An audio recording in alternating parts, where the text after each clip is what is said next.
Hey, APES crew, it's Miss Lenorovitz. I hope this finds you well on a sunny and beautiful weekend.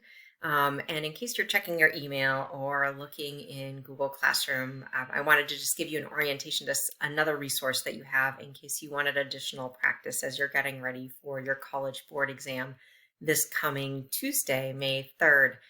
Of course, you know that you're going to be arriving in the library at 7:30 with your two number 2 sharpened pencils and no digital devices at all.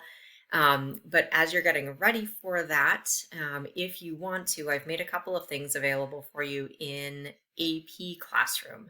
So it's been a while since we've used it directly in class. So in case you haven't been there recently, you can go to AP Central, go to AP Classroom. You'll end up at the logon screen and you're going to sign into AP Classroom.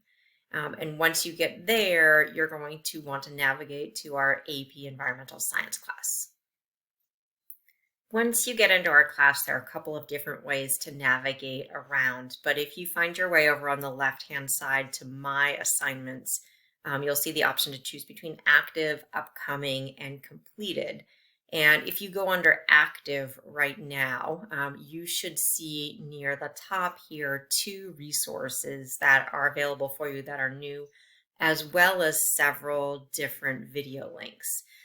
So the videos that are here, you've been looking at the review videos that were made accessible earlier this year.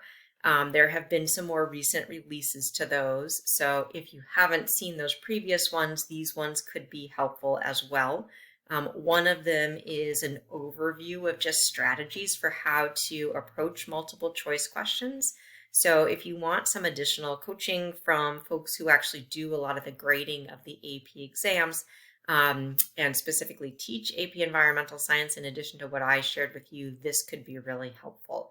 The remaining videos that are shown down below here are all going to be topic specific, and they will highlight both the content there, but also probably dabble in a few multiple choice and free response questions in each of those content areas. So if there's a particular area where you feel like it would be helpful to have some guided review, those are likely helpful to you. You by no means need to watch all of them, but feel free to access those that make sense to you. The next thing that you're going to see at the very tippy top is there are 2 practice exams that I've made available to you. The first one here, and I apologize, I didn't name that fully clearly, is a multiple choice exam. So it is a full 80 questions of multiple choice that are sourced from prior college board exams in AP Environmental Science. So if you wanted to have the true experience of what that would be like when you sit down to take your AP exam, you could set your timer for 90 minutes, set aside that hour and a half where you know you're going to be undisturbed and work your way through those questions. I didn't set a timer on that exam, but you might want to just set it for yourself so that you can kind of see how long it takes you to get through.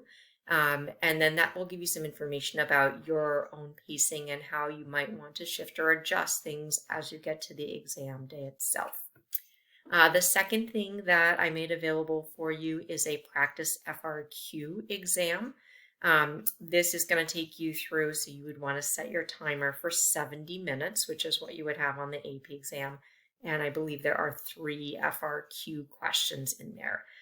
Both for the multiple choice questions and the FRQs, you've seen lots of examples as we've worked throughout the year, but this experience will allow you to sort of see what it's like to take them sort of in a continuous sequence. I've made these available all the way through Monday evening. By all means, I would much rather have you be asleep, sound asleep in bed by the time they expire. I am not going to grade them for credit, and in fact, you'll have the ability to directly grade your FRQs, so you'll see the grading guidelines just like we've done in class. For the multiple choice questions, it should auto-grade, so you'll see what you got correct and incorrect by the time you finish. So again, I hope that additional set of resources is helpful to you, and I hope you're having a fabulous weekend. You're going to do a great job on the exam. Again, most important thing is to make sure you're well rested, well fed, and feeling confident. I look forward to seeing you this week and hearing about how the exam went for you. Take care.